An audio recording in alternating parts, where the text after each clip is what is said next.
Hello. तो आज के इस वीडियो में हम लोग class 12th economics Indian economic development का chapter 3 features problems and policies of agriculture को पढ़ने वाले हैं। तो शुरू के कुछ वीडियोस में हमने अपना 4 पॉइंट कंप्लीट कर लिया है। आज के इस वीडियो में हम लोग 5th पॉइंट देखेंगे और 5th पॉइंट है हमारा where is the 5th point bro. हाँ, तो हमारा 5th पॉइंट है achievements of agrarian reforms green revolution. तो जो हमारा एग्रीगेरियन रिफॉर्म है, मतलब कि जो ग्रीन रिवॉल्यूशन लाया गया था, यही हमारे 5th पॉइंट में हम लोग पढ़ने वाले हैं कि आखिर क्या क्या हमने अचीव किया है इस ग्रीन रिवॉल्यूशन से। तो काफ़ी सारी चीज़ें हमने अचीव की हैं और इसलिए काफ़ी लंबा टॉपिक भी है एंड यही आज की इस वीडियो में हम लोग पढ़ने वाले हैं। तो हम पढ़ना शुरू करते हैं। Thanks to agrarian reforms there has been a sustainable improvement in Indian agriculture. From backward and stagnant sector of the economy, agriculture has emerged to be a developing sector of the economy. तो agrarian reforms की वजह से जो हमारा agriculture sector है, Indian agriculture sector है, उसमें sustainable improvement आया है और वो एक बैकवर्ड और स्टैगनेंट इकोनॉमी से आगे बढ़कर डेवलपिंग सेक्टर की ओर बढ़ रहा है, मतलब वो डेवलप कर रहा है अभी। ठीक है। The achievement has been no sustainable that it came to be known as green revolution. और ये जो सो सस्टेनेबल है, मतलब तो जो हमारा ये अचीवमेंट है वो काफ़ी ज़्यादा सस्टेनेबल है, जिसकी वजह से मतलब काफ़ी ज़्यादा हम लोग आगे बढ़ पा रहे हैं। सस्टेनेबल डेवलपमेंट क्या होता है कि हम लोग अगर किसी भी चीज़ को इफ़िशिएंटली यूटिलाइज करते हैं, सिर्फ अभी के लिए नहीं बल्कि फ्यूचर के लिए भी, तो वो हमारा सस्टेनेबल होता है। ठीक है। तो हम लोग का जो ग्रीन रिवॉल्यूशन है, ये हमने अभी भी यूटिलाइज करा और फ्यूचर के लिए भी काफ़ी ज़्यादा अच्छे तरीके से हमने प्लानिंग की है और इसीलिए ये काफ़ी ज़्यादा ग्रोथ आया है। ठीक है। तो यहाँ पर कहना क्या चाह रहे हैं, the term green refers to crops and revolution refers to spread.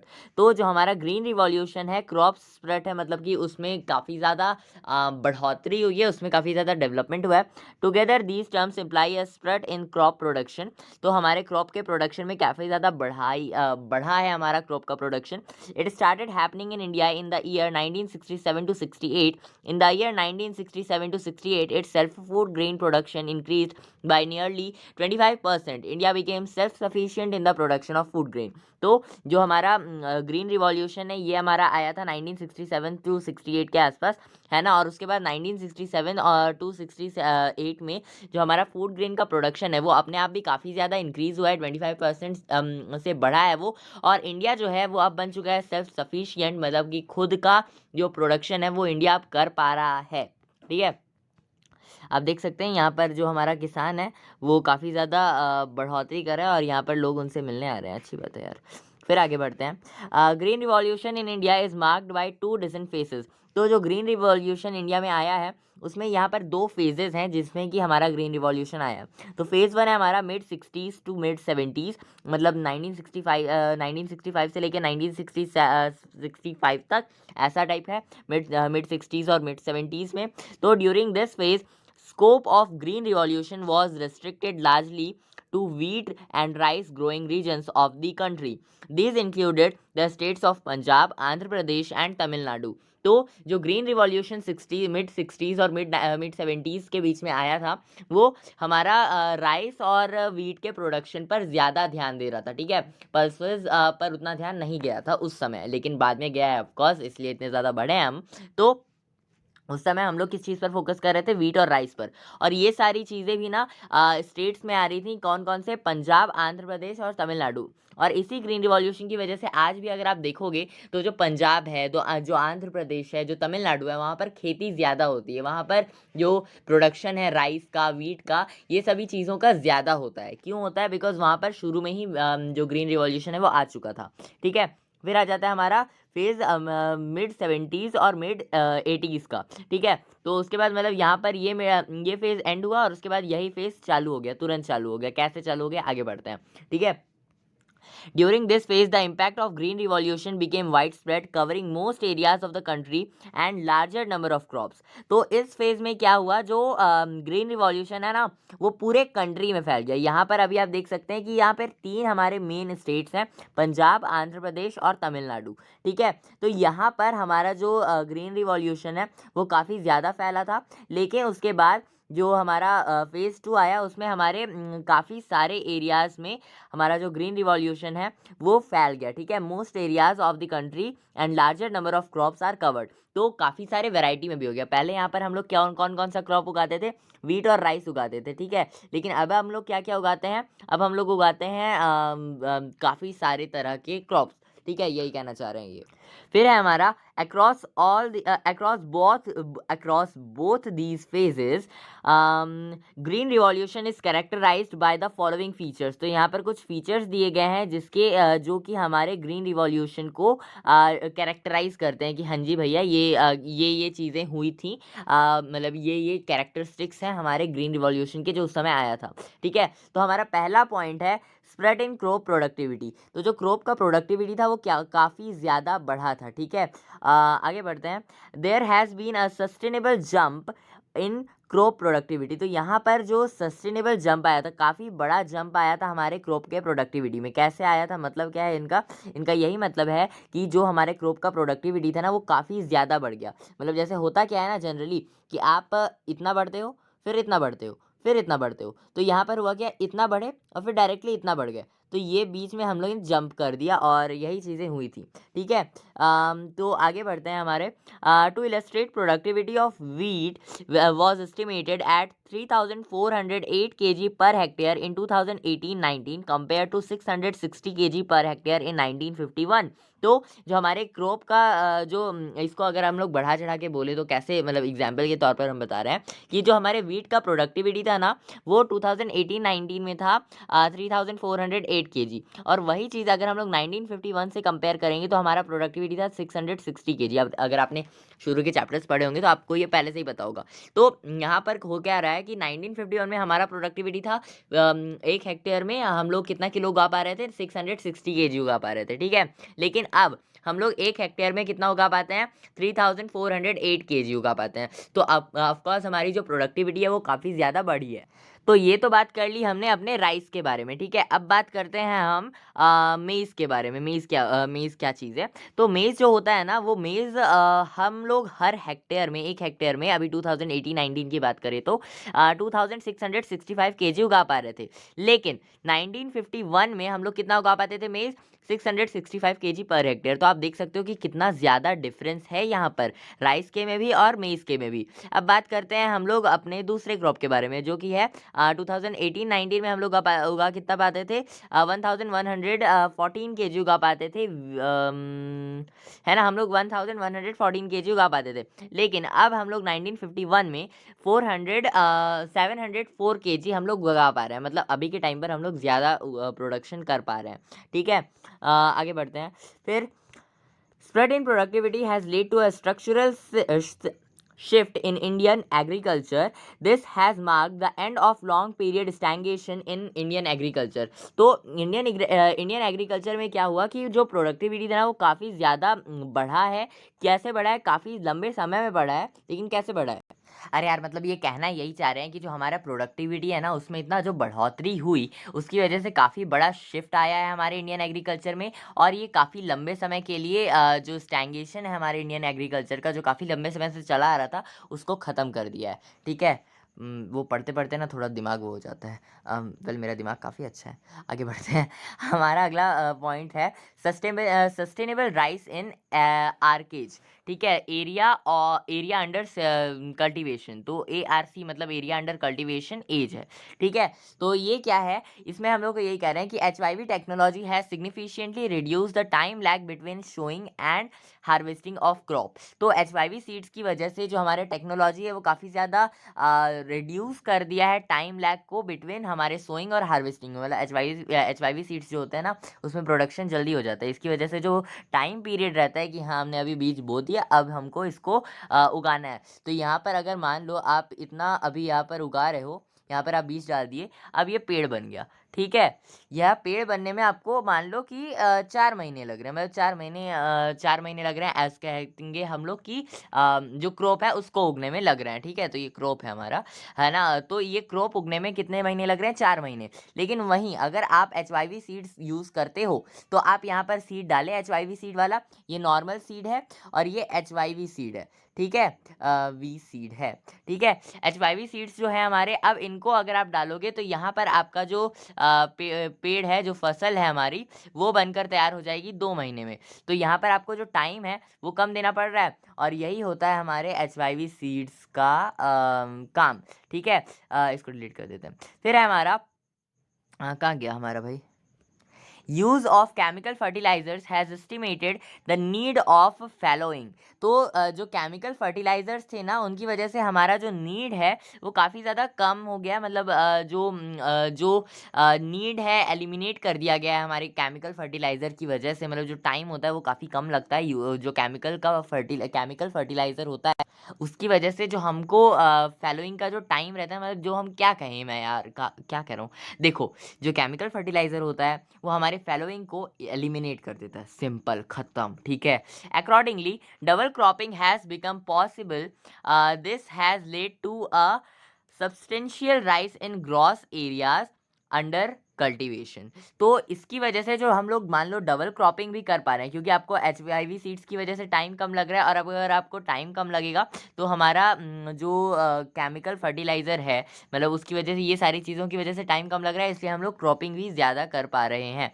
ठीक है, फिर आ जाता है हमारा in 1991 in 1950 to 51 gross area under cultivation was 13 crore hectare, which now has shot up to 19 crore hectare. तो 1950-51 में जो हमारा ग्रॉस एरिया था कल्टीवेशन के अंदर, जितना एरिया था हमारा वो था 13 करोड़। ठीक है, 13 करोड़ एरिया था हमारा, हमारा 13 करोड़ हेक्टेयर एरिया था हमारा, किसके ऊपर, एग्रीकल्चर के ऊपर। लेकिन अब वहाँ पर वो कितना हो चुका है, 19 करोड़, मतलब हमने काफ़ी ज़्यादा बढ़ोतरी की है, which is a good thing actually. आगे बढ़ते हैं, फैलोइंग। ठीक है, तो अब हम लोग बढ़ते हैं फैलोइंग की तरफ। आखिर ये फैलोइंग होता क्या है, इस चीज़ पर मैं भी कंफ्यूज था थोड़ा। फैलोइंग क्या होता है, it is a practice of leaving land as uncultivated for some time so that it regains the its fertility. तो फैलोइंग से क्या होता है कि जो हमारा फर्टिलिटी है ना सॉइल का, वो रीगेन होता है। लेट मी समराइज, ओके, मतलब मुझे समझ नहीं आ रहा था मैं क्या बोल रहा हूँ उस समय। यहाँ पर है हमारा, use of chemical fertiliser has eliminated the need for fallowing. तो इसकी वजह से होता क्या है, जो सॉइल है ना, केमिकल फर्टिलाइजर्स की वजह से जो सॉइल की फर्टिलिटी होती है वो ज़्यादा कम नहीं होती, जिसकी वजह से हमको रुकना नहीं पड़ता है, अपने लैंड को ऐसे ही कुछ समय के लिए छोड़ना नहीं पड़ता है। वेल, थैंक गॉड कि यहाँ पर है भाई। Fallowing was a common practice among the Indian farmer prior to the launch of HYV technology. तो HYV टेक्नोलॉजी के आने से पहले ये काफ़ी ज़्यादा कॉमन था इंडियन फार्मर्स के बीच में कि वो फैलोइंग करते थे, लैंड को छोड़ देते थे। मुझे लग रहा था कि ये होगा, बट मैंने एक्सप्लेन भी कर दिया, मुझे समझ नहीं आया मैं क्या बोल रहा हूँ। ठीक है, सॉरी फॉर दैट। आगे बढ़ते हैं हमारे थर्ड पॉइंट की ओर, एंड हमारा थर्ड पॉइंट है shift from subsistence farming to commercial farming. तो अब जो हमारे फार्मर हैं वो सब्सिस्टेंस फार्मिंग से कमर्शियल फार्मिंग की तरफ आ गए हैं। सब्सिस्टेंस फार्मिंग क्या होता है, सब्सिस्टेंस फार्मिंग वैसा फार्मिंग होता है जिसमें कि हम लोग ऐसा, मतलब हम लोग अपनी फैमिली के लिए ही फार्मिंग करते हैं। ठीक है, मतलब हमको खाना है, और मतलब हमको उगाना है और फिर खुद खाना है और अपने परिवार को खिलाना है और किसी को नहीं देना।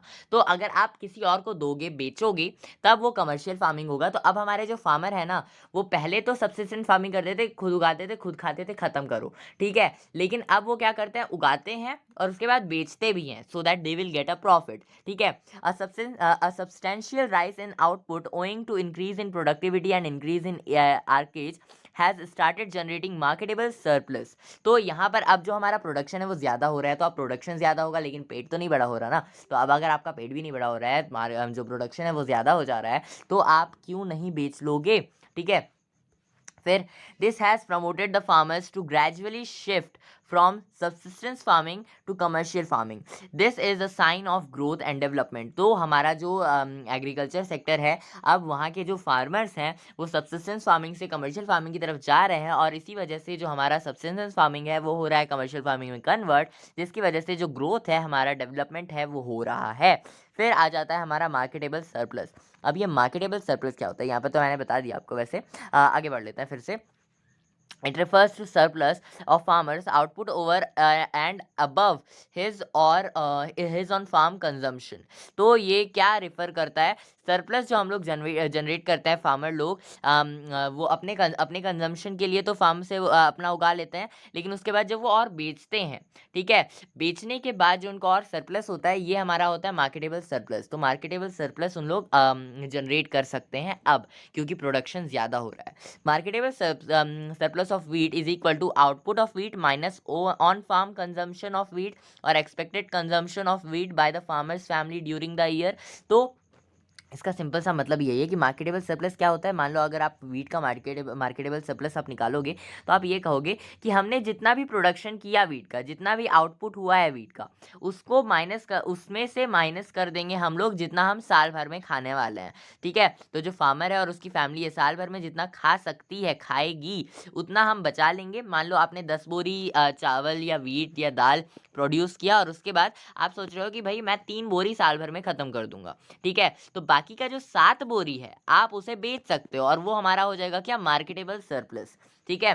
This surplus is available to the farmer for sale in market, hence called marketable surplus. तो मान लो आपका 12 बोरी है, 12 में से आपने 3 बोरी बेचा, तो 3 बोरी में से आपका 9 बोरी बच गया। अब 9 बोरी, हाँ, आप मतलब 12 बोरी है, 3 बोरी आप खा लोगे, 9 बोरी बच गया, 9 बोरी आप बेच दोगे, जिसकी वजह से आपका मार्केटेबल सरप्लस जनरेट हो जाएगा। और यही चीज़ जो होता है वो हमारा मार्केटेबल सरप्लस होता है, ठीक है। तो जो मार्केटेबल सरप्लस होता है वो क्या होता है कि मार्केट में सेल करने के लिए फार्मर के पास जितना क्रॉप है वो हमारा मार्केटेबल सरप्लस में आ जाएगा, ठीक है।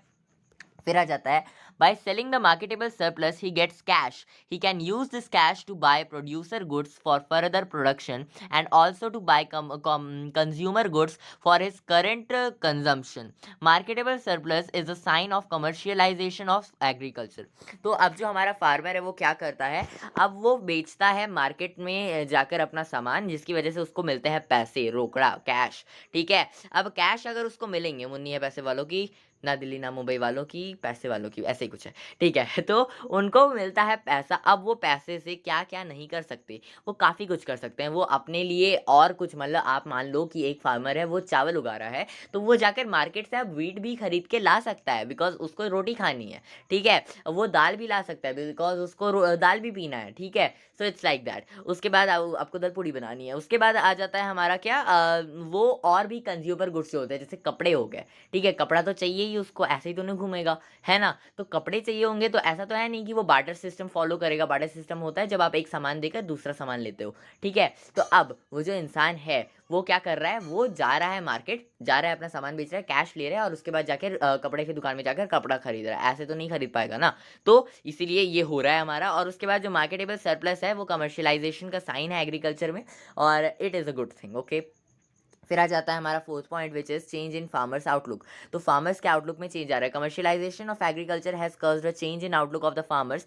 Farming is no longer viewed as a source of subsistence, it is considered as a commercial venture as well. तो अब जो फार्मर्स का आउटलुक है वो चेंज हो रहा है, वो बदल रहा है। पहले लोग करते थे सब्सिस्टेंस फार्मिंग, यानी कि अपने परिवार के लिए ही खाली बनाते थे, खाते थे, लेकिन अब कर रहे हैं पूरे समाज के लिए फार्मिंग, और बेच रहे हैं उन्हें, और फिर हमको भी रोटी सब्जी और चावल वगैरह, दाल वगैरह मिल रहा है, ठीक है। ये सारी चीज़ें होती हैं। फिर आ जाता है हमारा अगला 5th point, which is self sufficiency in food grain production. तो अब सेल्फ सफिशियंसी इन फूड ग्रेन प्रोडक्शन से हमारा क्या मतलब है, 5th पॉइंट है हमारा सेल्फ सफिशियंसी इन फूड ग्रेन प्रोडक्शन। ये मतलब यही है हमारा कि हम लोग कितना फूड ग्रेन प्रोड्यूस कर पा रहे हैं, हम सेल्फ सफिशियंट हो चुके हैं। हम लोग को इतना जितना हमको खाना है ना साल भर में, उतना हम लोग प्रोड्यूस कर ले रहे हैं। तो यही होता है हमारा 5th नंबर का पॉइंट, सेल्फ सफिशियंसी इन फूड ग्रेन प्रोडक्शन, ठीक है। Increase in crop production caused by increase in acreage and increase in productivity has been no substantial that India has started maintaining buffer stocks of food grains। तो अब हमारा जो India है ना, वो इतना ज़्यादा प्रोड्यूस कर रहा है, इतना ज़्यादा प्रोडक्शन कर रहा है क्रॉप का, कि उसके पास खुद के खाने के लिए, मतलब अपने कंट्री में जितने भी लोग हैं, चाहे उनका ज़मीन हो या ना हो, वो पैसे वाले हो या ना हो, सबके पास खाने के लिए कमी नहीं है, ठीक है। सब लोग खा सकते हैं, ठीक है। फिर भी भूख से मरते हैं, because they don't have that place कि वो कहाँ जाएँ और कहाँ खाएँ, इट्स लाइक दैट। तो उनके पास इतना चीज़ है कि हाँ, अब हमारे देश में कोई भूखा नहीं मर सकता। लेकिन उसके बाद भी हम लोग क्या कर रहे हैं, इतना और भी प्रोड्यूस कर लिए कि हम लोग बफर स्टॉक मेंटेन कर रहे हैं। तो यही लिखा है यहाँ पर, बाकी भूख से मरने वाले तो पता नहीं क्या होता है। आगे मतलब होता ही है। आगे पढ़ते हैं। These stocks are used during periods of lean low farm supplies। अच्छा, मैं आपको ये बता दूं कि यहाँ पर जो सब्सटेंशियल है हमारा, वो क्या है कि हम लोग अपने समाज में, अपने देश में जितने भी लोग हैं सबको खाना खिला सकते हैं।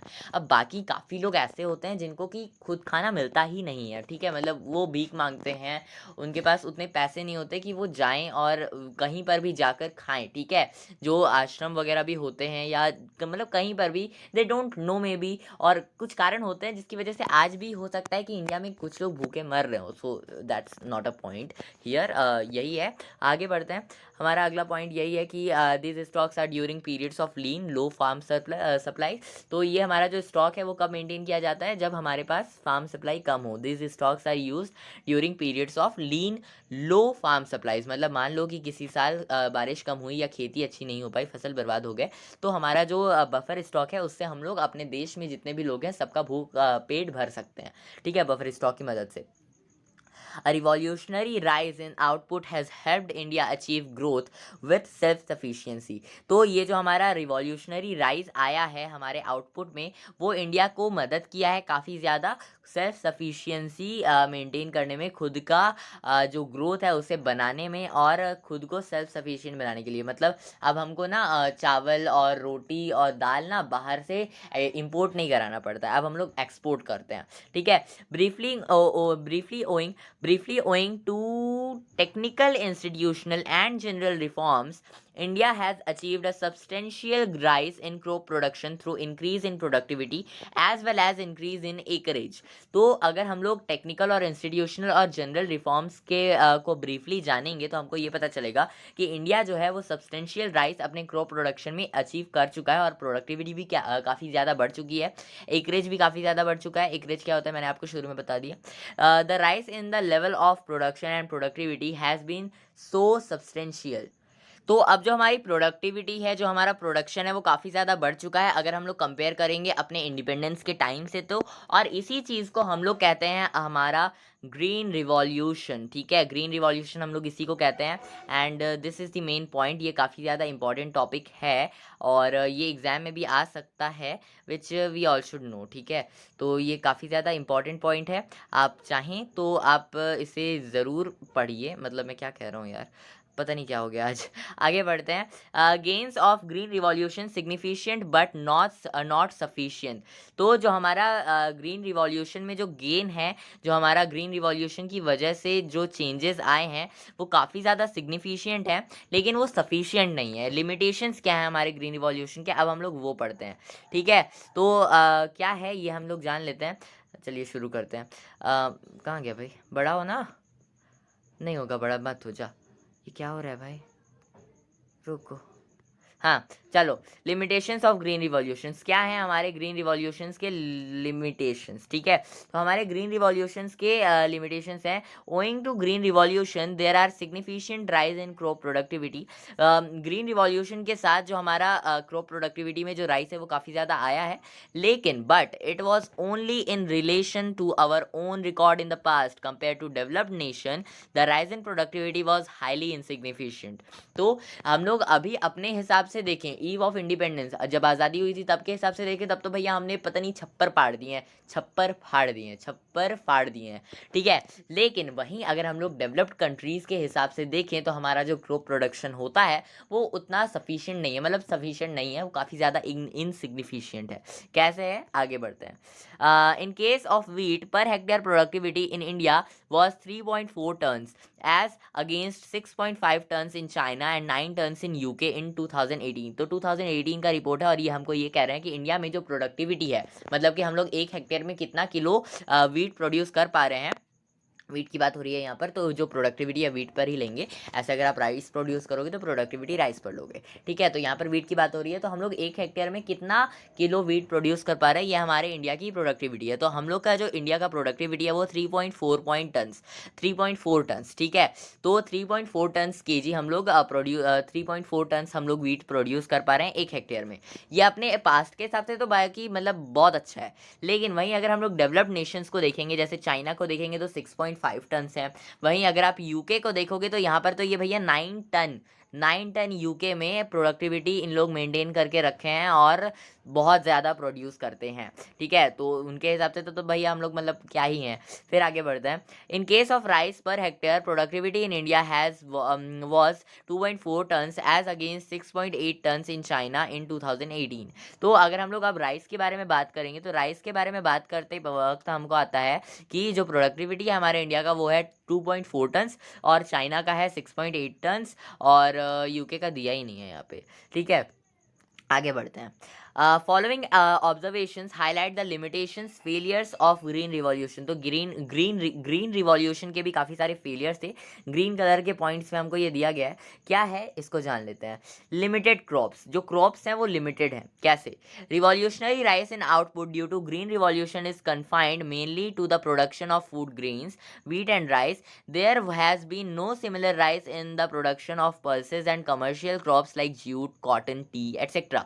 तो जो हमारे ग्रीन रिवॉल्यूशन है उसमें जो काफ़ी ज़्यादा रिवॉल्यूशनरी राइस तो आया है, लेकिन फिर भी हम लोग जो प्रोडक्शन कर रहे हैं फूड ग्रेन्स का वो वीट और राइस ही कर रहे हैं। पल्सेस पर उतना ध्यान नहीं दिए हैं, वैसे बाद में दिए हैं लेकिन शुरुआत में नहीं दिए ना, और शुरुआत में देते तो शायद अभी और ज़्यादा अच्छा होता, लेकिन नहीं दिए तो अभी नहीं है। ठीक है, तो पल्सेस और जो कमर्शियल क्रॉप्स हैं हमारे जैसे ज्यूट हो गया, कॉटन हो गया, टी हो गया, कॉफ़ी वगैरह हो गया, तो ये सारी चीज़ों पर ध्यान उतना नहीं देते हैं। आप टी पीते हो कि कॉफ़ी पीते हो, कुछ भी क्वेश्चन पूछ रहा हूँ लेकिन कमेंट में बता देना क्या पीते हो। ठीक है, I like T, I like coffee, I hate T. आगे बढ़ते हैं, वैसे चाय पी लेता हूँ। मैं क्या बात कर रहा हूँ यार, आज स्किप कर देना।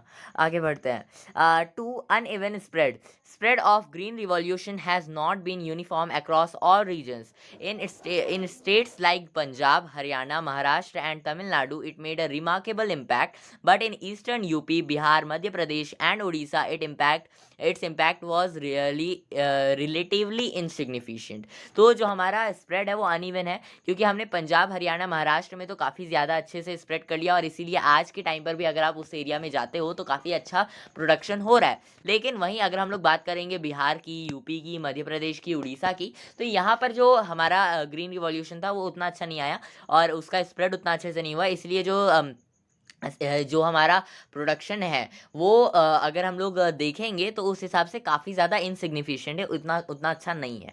ठीक है, फिर आ जाता है हमारा लिमिटेड फार्मिंग पॉपुलेशन। तो जो हमारा फार्मिंग पॉपुलेशन है वो काफ़ी ज़्यादा लिमिटेड है। The bulk of the farming population in India consist of small and marginal farmers.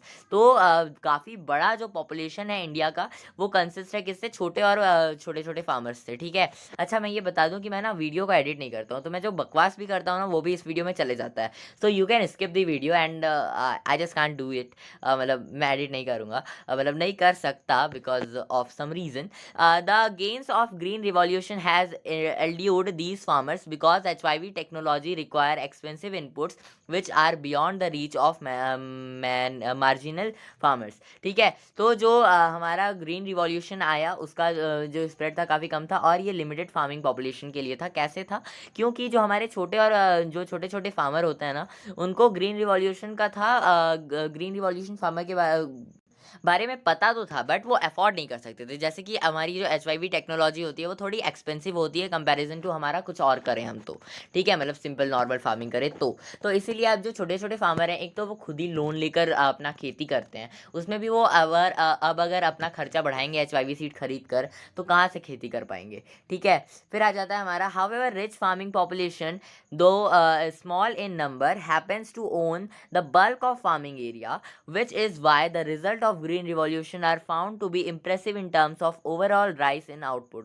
तो जो अमीर फार्मर्स होते थे है ना, मतलब लेकिन वो कम नंबर पे होते थे। ठीक है, मतलब जो अमीर फार्मर है, बड़े बड़े लैंड है हमारे, 11 एकड़ ज़मीन है हमारी सच्ची में, है ना, तो उनके जो ज़मीन होते हैं ना वो थोड़े जो मतलब ज़मीन तो काफ़ी ज़्यादा होती है लेकिन वो होते कम नंबर में है, जिसकी वजह से उनकी ज़मीन ज़्यादा है, वो ज़्यादा महंगा अफोर्ड कर सकते हैं, HYV सीड्स अफोर्ड कर सकते हैं और अब अगर वो अफोर्ड कर पा रहे हैं तो वो कर करेंगे, अपनी पूरी 11 एकड़ की ज़मीन में एफोर्ड करेंगे। अब अगर वो 11 एकड़ की ज़मीन में इतना सारा प्रोडक्शन कर रहे हैं तो ऑफकोर्स जो हमारा इम्पैक्ट होगा, है ना, जो हमारा राइस होगा वो काफ़ी ज़्यादा होगा, काफ़ी बल्क में होगा, लेकिन जो फ़ायदा होगा वो कुछ ही लोगों को होगा, कुछ ऐसा है यहाँ पर। ठीक है, तो इम्प्रेसिव हमारा ग्रीन रिवॉल्यूशन तो था, है ना, काफ़ी अच्छा आउटपुट हमको मिला।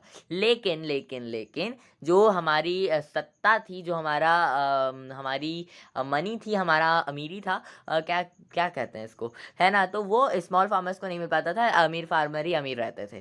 ठीक है, फिर इकोनॉमिक डिवाइड। इकोनॉमिक डिवाइड क्या कहता है हमको? इकोनॉमिक डिवाइड होता है हमारा कि जो इकोनॉमिकली यहाँ पर डिवाइड आ गया। कैसे? Thanks to green revolution the economic divide, the gulf between the rich and the poor farmer has substantially rise over time. Poverty is widespread and indebtedness is extremely high.